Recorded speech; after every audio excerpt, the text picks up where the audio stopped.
سلام دوستان، امروز با یه ویدیو ویژه من مسعود از کانال یاکوزا 446 اومدم که بیام یه آموزش رو بهتون بدم که چجوری ماینکرافت رو فارسی کنید.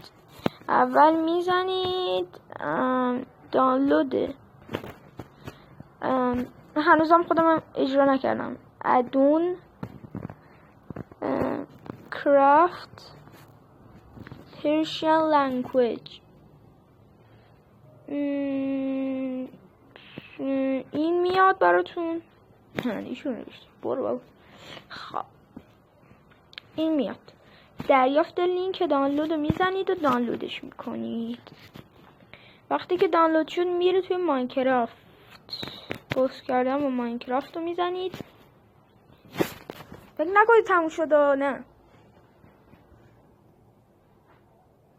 من گن زدم به خودم دیگه با ماینکرافت، حذفش کردم، مودش نصب کردم. آخ ببخشید، مودشو نصب کردم کلا نزدم.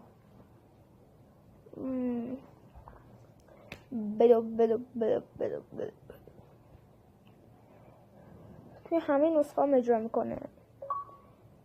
خب فیل دم بزن اشکال نداره.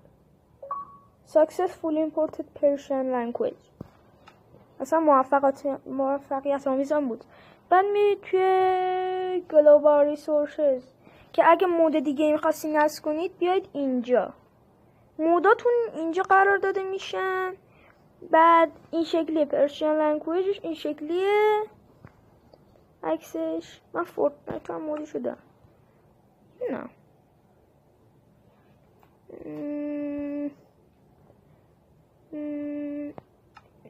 صفحه سبو اینه. خب حالا یکم میام بیرون.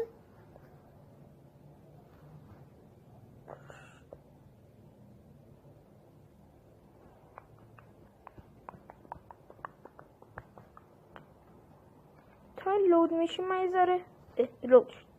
خب اینجوری هنوز نیست، میریم دوباره تو سیتینگ، ولی این دفعه میریم توی لنگویج.